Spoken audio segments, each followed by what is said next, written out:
not just single-minded. It's not a monologue. It's a dialogue. You know, I like to share the authority. See, the authority increased by sharing it. Jesus showed us that. Am I right? Jesus raised up some boys with him. 12 and 7. He said, hey, take some drink of this here, man. take this kingdom home. I'm just saying. He didn't keep it to himself. He dispersed it. He distributed it. That's why we have Friday Night Light Show. That's just what I'm doing. I'm just saying, you know what? I want to share my life with you. And this is a part of my life. So serve the body. You just can't serve the body the way you want to, though. You know, I ain't having no. Okay. Where am I? 14? Let me just finish 13. Yeah, I'm 13. The divine fusion of God in each of us, through each of us, gives us an expression in the collective and connective power of God. We have to be connected. We got to know true koinonia. We got to understand it. I had a taste of it when I was incarcerated. Real, authentic, genuine koinonia.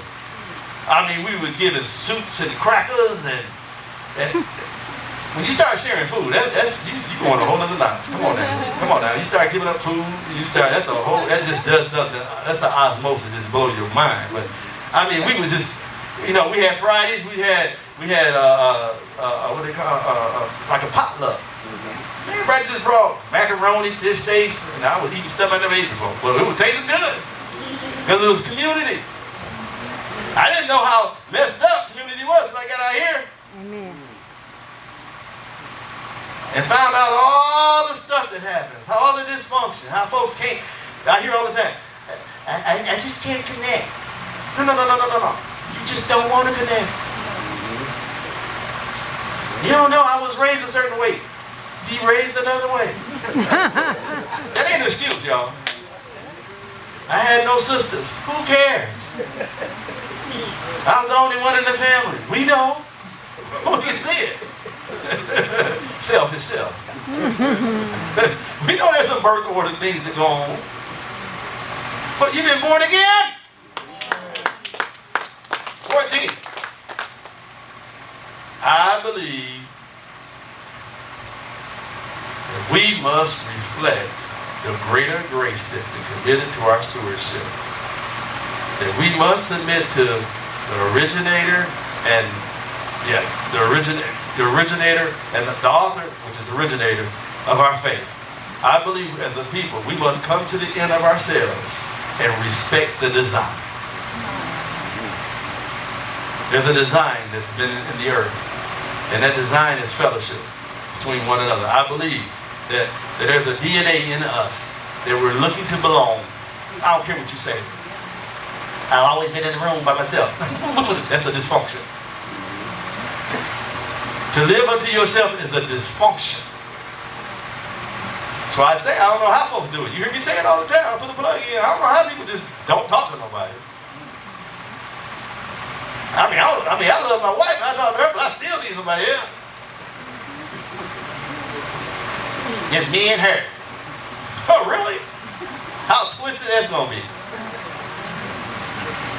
You get around folks that you don't need. Then a mate tells you that we don't need nobody else to know our business. Warning! Warning! Warning! That's a warning right there. I'm telling you, everything is getting ready to go in shutdown mode. When your mate starts telling you and prepping you and saying nobody else needs to know our business, oh boy, something's getting ready to happen, and it ain't for the good. When you start getting you to isolation and start sealing you off. Start telling people, there's some people in your life, in your circle, that know you, that can handle what you have. That ain't gonna put it over the pulpit. I ain't never been one to put it over the pulpit. Now, if I hit some of the stuff, it wasn't a direct shot. it was a random shot. I'm just gonna put that disclaimer up there. So if it hits something, but I know. Because and normally it come out of us. I ain't talking about skin, I'm talking about men.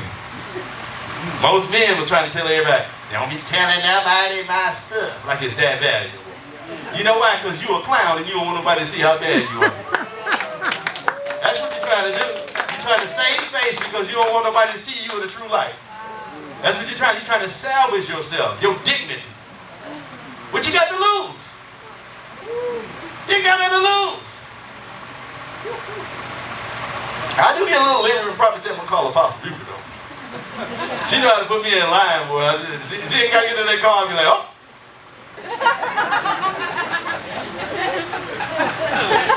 Got it. What I need to do next?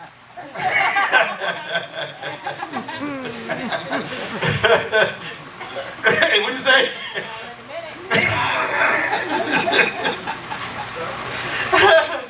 So you need to have that point of contact. If you don't have that point of contact, you're going to find out there's going to be some illicit authority.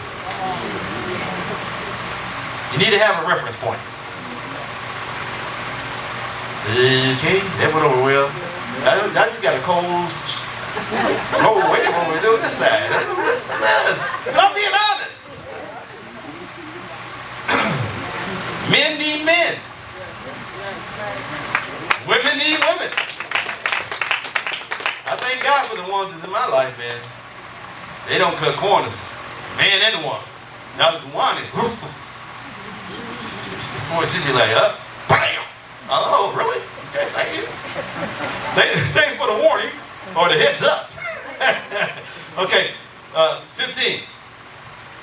I believe freedom is a personal discovery of truth about yourself from the one who created you. I believe, we're closing right now. Freedom is a personal discovery of the truth about yourself from the one who created you. If you never discover the one who created you, you will never experience personal freedom. I can't give you freedom. Folks value what I have to say, but you won't get freedom out of what I have to say. It has to be in conjunction with what God is declaring you to be. So I'm a supplement. Don't treat me like a main entree. I'm a vitamin, herbal dish. You get what I'm saying? You get what I'm saying? What else I can say? Herbal, supplements. I was going to say appetizer, but I didn't want y'all to get off. Side veggie, there you go. But the main entree is when you discover from the one who created you. Your intelligent design, your ID. There's an ID on the inside of you. You have to discover it. You don't discover it on the surface. You don't discover it coming to church. I'm just a road sign on the journey. I'm not the destination. There's certain things I say, and certain things I have to direct you to do. You have to get in a relationship with him. They don't come by your feelings, because your feelings can't be trusted. Your feelings, I'm telling you, your feelings will divorce you from your future.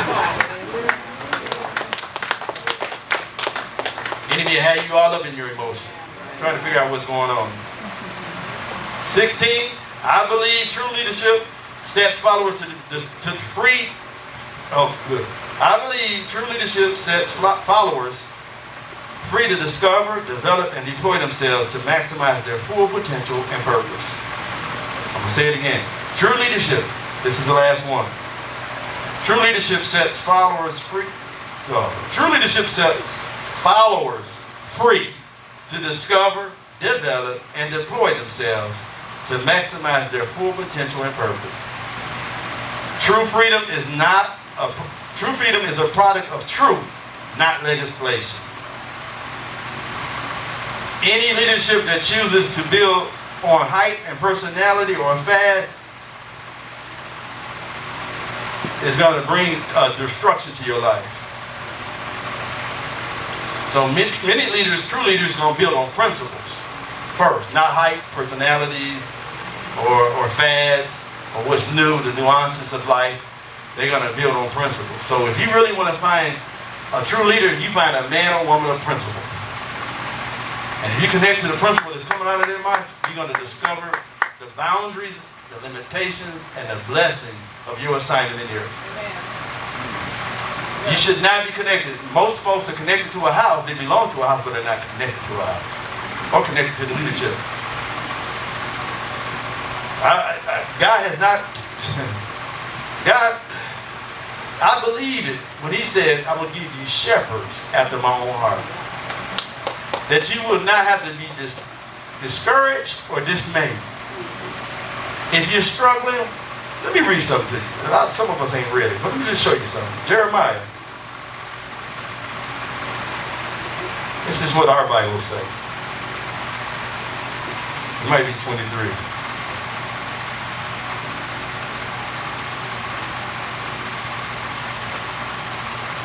Is it 23? Where he said, I give you shepherds after my own heart? Yeah. Huh? Somebody say 24? Speak up, y'all. 23 and 4?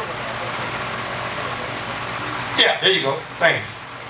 Said, I will set up shepherds over them, which shall feed them, and they shall fear no more, nor be dismayed, neither shall they be lacking, says the Lord. What is he saying? Y'all understand what he's saying?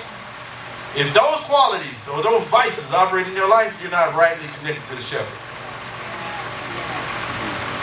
So if you're fearful of what he's going to say, what he's going to do, dismayed or lacking, and that ain't talking about money. That's talking about your spiritual identity. He said, when you get shepherd, when he set up shepherd, he give you men after his own heart that will feed you. There's another place that he give you after his own heart. And I believe God wants to give us leaders after his own heart. That might be Jeremiah 3. Yeah, 3 and 15. I will give you pastors according to my own heart, which shall feed you with knowledge and understanding. Ain't it a blessing to find out that you can get to the right place, be connected to the right voice, and you can have what? Knowledge and understanding as it relates to what? My purpose, my destiny in the earth. That I would not be dismayed, I would not be fearful, I would not have lack, that increase